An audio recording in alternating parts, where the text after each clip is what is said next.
Well, I should be Shafi Ahmed. Now, this is Shafi.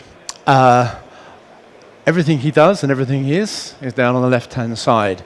But he's a senior consultant and training lecturer at Barts Trust and the Royal London Hospital. Shafi and I have created a virtual reality training tool, about more of which later. Now, Shafi apologises for not being here, but being a surgeon, you do get sort of dragged away at very inconvenient moments. So I'm going to try and give his little bit of a presentation here. He hasn't left me any notes, so I've got to try and remember, because I've seen this a couple of times, and see if we can actually go through this.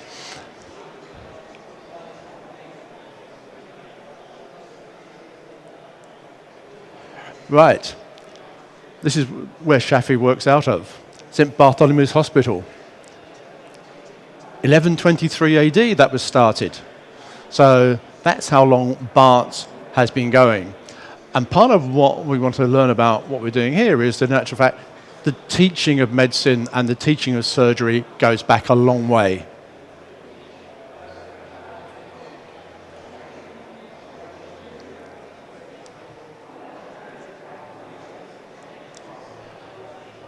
So, William Harvey, one of the original surgeons, and this is one of his training operations, showing how to do the surgery. This is the Royal London Hospital now. This is part of the Barts Trust. It's a brand new hospital. It's only been like this now for about 2.5 years, so it's really the state of the art. And one of the things it has, it also is the home for the air ambulance for East London, which has saved countless lives.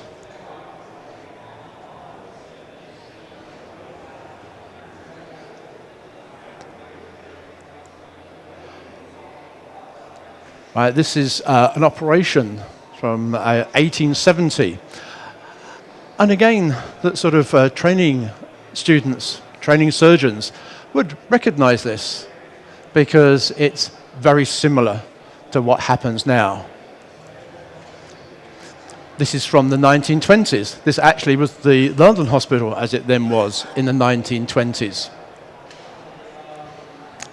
This is Shafi. He was over in California at the Singularity University 2 weeks ago, actually talking about how we should use technology to actually change how we train people and how we educate people.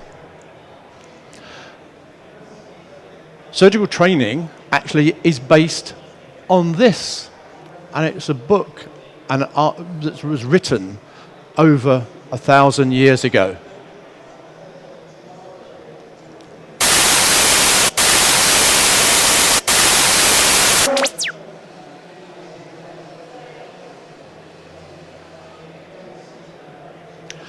So from 1,000 years ago, we want to get up into the modern day. As I say, that book actually still forms the basis of surgical training right now.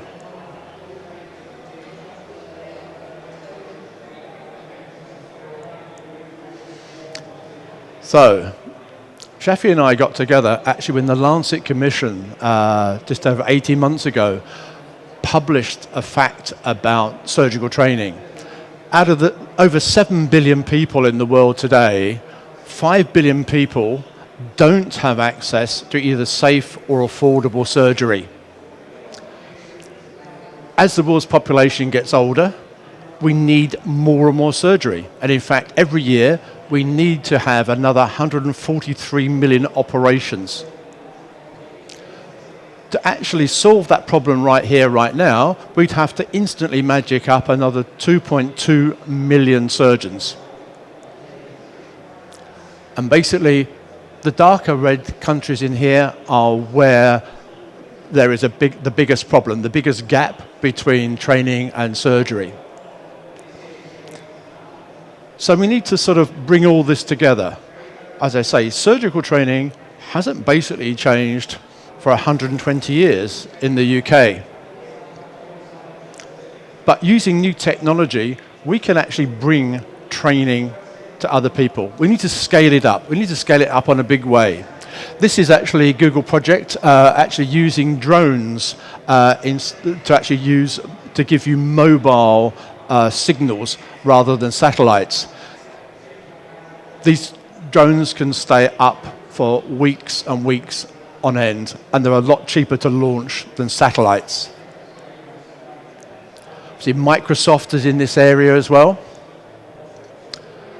So to help 1 billion people, we need to collect 1 billion minds.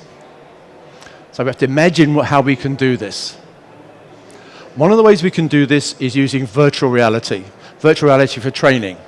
Now, what this surgeon is seeing an operation that we performed at the Royal London Hospital and actually streamed live around the world in April. She's watching in Tanzania. Here are these guys. I think they're in Bangladesh, yes? This is in Palestine, in Gaza, in Palestine. Now, all those people around the world could see the operation that Shafi was doing live in virtual reality. And we actually gave away headsets to schools for sixth formers as well, so they could actually see what being part of an operation was like. This was St. Paul's in London. So this is the ubiquitous picture that we have, and has been, I think, flashed around the world. I see it more often than not. I wish I had royalties for this picture because I'd be quite rich by now. So that happened on April the 14th, 2016. That's Shafi using his own product.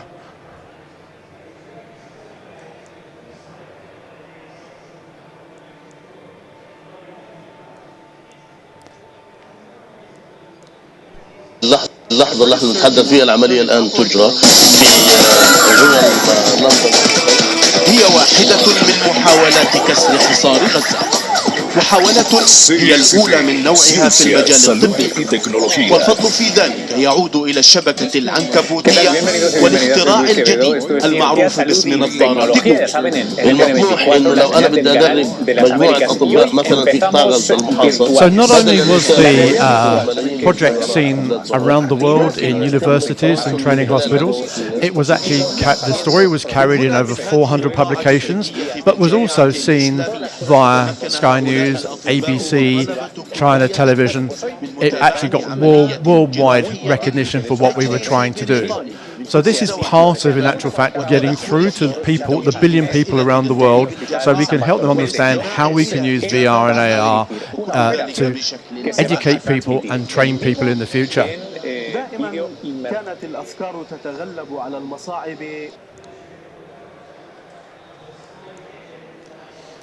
Some quick facts.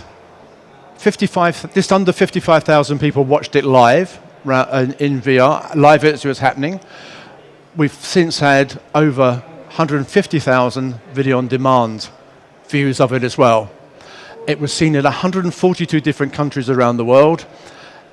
And the most amazing thing was it actually generated on the day 4.6 million tweets about what we were trying to do. So obviously, we're using various types of headsets. We're experimenting with different types of cameras. But it all comes down to the operation itself.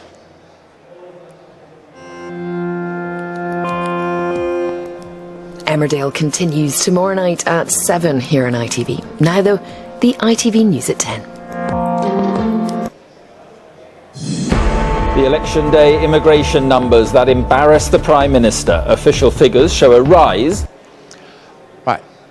We need to get traditional media on board, but also VR and AR is going to become the new media. So eventually, more people will watch things in virtual reality than will watch things on normal, traditional broadcasters.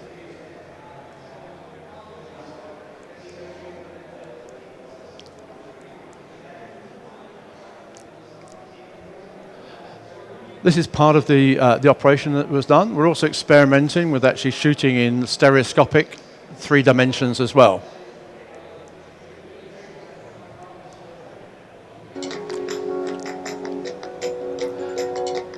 When I first met Shafi, I met him because he was actually testing out using the ill-fated Google Glass to help telementoring and telemedicine. And we're still using some of these things in Anthony, the future. can you hear me?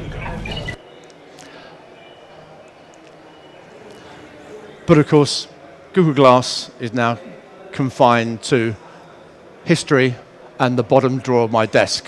Don't think I brought it out for a long time.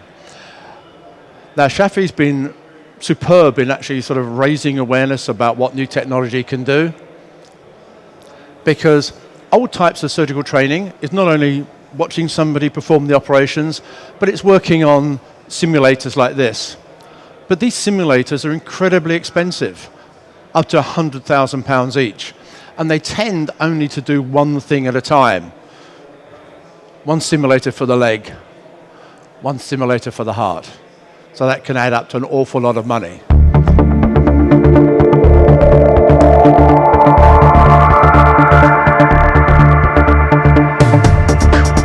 So the next thing we're trying to do is not only film operations, but create totally virtual operations.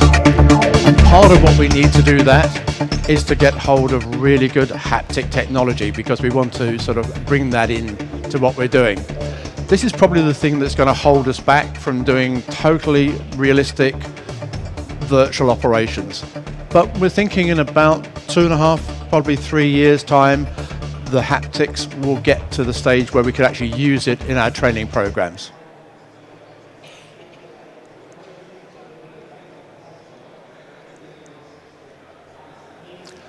This is Shafi actually trying out one. Now this actually is a haptic device, which is rather interesting, because not only does it track what your hand and your fingers are doing, but it also gives you the sensation not only of touch, but the sensation of heat and cold.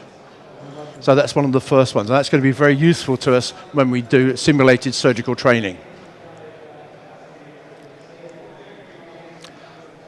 So again, Shafi's been talking about things because robotic doctors will be coming. And in fact, robots are used for surgery now.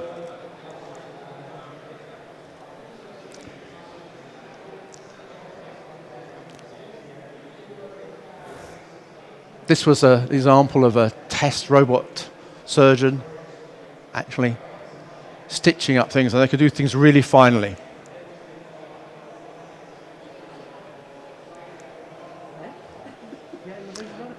The operations that we've conducted on the left and on the right and in the middle are 3 of the people that we filmed operations on.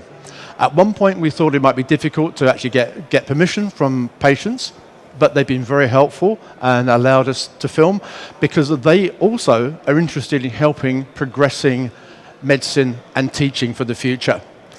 I'm happy to say that all the people survived their operations and have now made a full recovery. And the woman in the middle, actually, that's her watching her operation in virtual reality.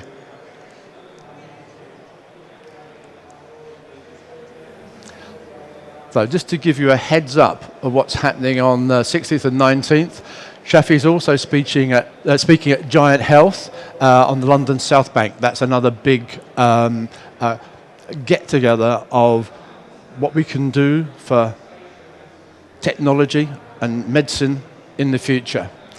So that's Shafi and a guy called John Nestor.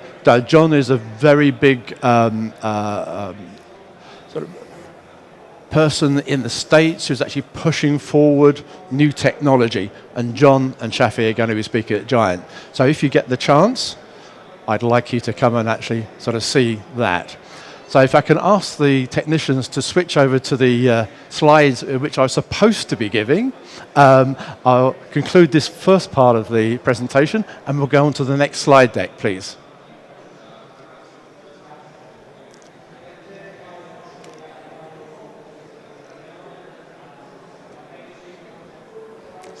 Yeah.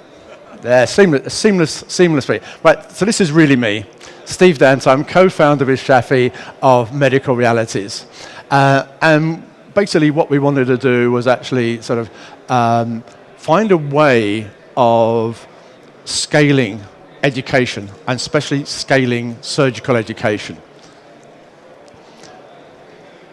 And the first way we thought of doing this was using virtual reality, because I say Shafi had been using some Google Glass before, but we thought actually virtual reality was going to be even more promising.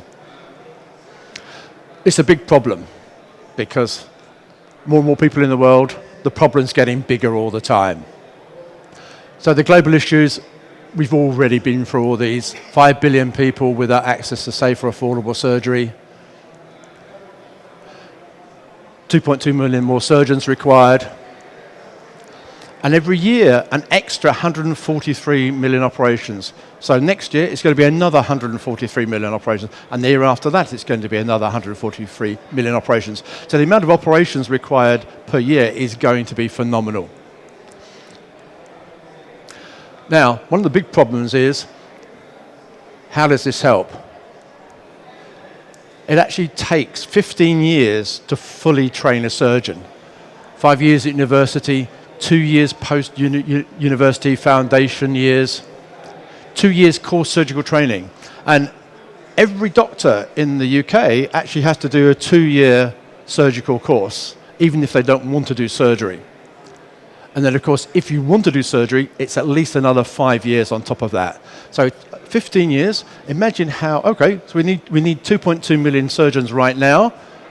It's going to take 15 million if we start, 15 years if you start right now. Do the math. It's a real big problem. Surgical training hasn't really advanced for 120 years. A lot of it is still showing people exactly how they do it. Basically, hasn't changed because there's textbooks and flat screens, there's simulators that are too expensive, and there's personal training, which is good, but it's just not scalable. So we are trying to use virtual reality and utilizing smartphones to actually help make surgical training available to everybody. This was a quick thing. This was actually filming our live operation. This is how we set it all up. Working perfectly. It's from here that a major surgery will be broadcast as it happens around the globe. Okay, we're live. And he was, yes, talking to viewers on a feed from the theatre. So surgery's about teamwork. It's a big team. Courtesy of some very powerful lenses. So that's how we set it all up. And in actual fact, we were actually going to film it with more cameras on the day. But we need quite a lot of bandwidth to actually make it work. We tested it out, worked perfectly. On the day, the bandwidth in the hospital, and bearing in mind this is the most modern hospital in the UK, suddenly disappeared. Where had it all gone? Everybody in the hospital was on their smartphone trying to download the app to view the operation. So 2,500 people were trying to view the operation and taking all our bandwidth down with it. So we actually only were able to film it with one camera. One of the interesting side things to this that we found out was that not only was it people that wanted to learn about how the surgery was done, but a lot of people watching were nurses, and they were ward nurses. Now, why would ward nurses be wanting to watch a live operation?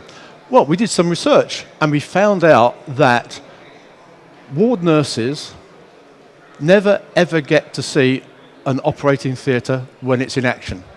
So this was the first time they'd actually seen an operation live happening in action. So it also starts to help connect a few dots and actually square a lot of circles, because if you can get other people interested in what's happening in the surgery, it actually lifts a lot of mystique away as well.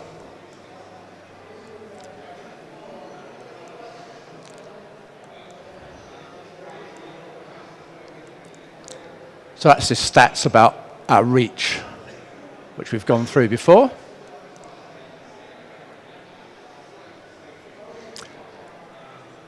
This is basically where we're taking it. We started off with filming live surgery in 360 VR. And now we're taking it a stage further because we're wrapping more information around it for the actual training modules. There's lots of interactivity. There's lots of animation. There's lots of laparoscopic camera work that we're using. And so the actual training modules are going to become quite dense with information.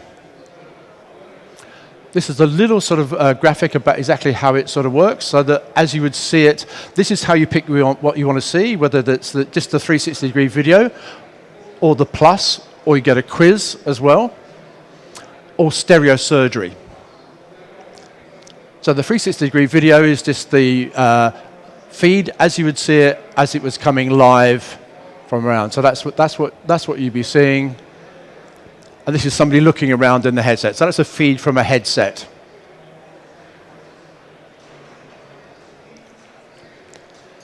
If we want to add things to it, again, we put this is for viewing on the mobile version. There are hotspots that we've highlighted around what's happening, which when you click on the hotspots by putting the reticle over it, it actually tells you what's going on. So as well as audio, there's also video as well and visuals that overlay.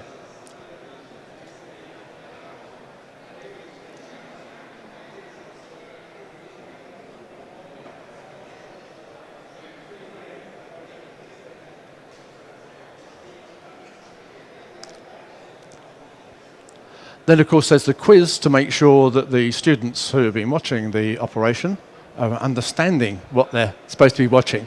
And this, we hope, is going to turn into something which we can actually combine into the curriculum as well. And last but not least, this is a world's first. We're actually using a laparoscopic stereo camera, which we've actually developed with Olympus cameras. And when you see this on the headset, it really does give you a really true stereoscopic image.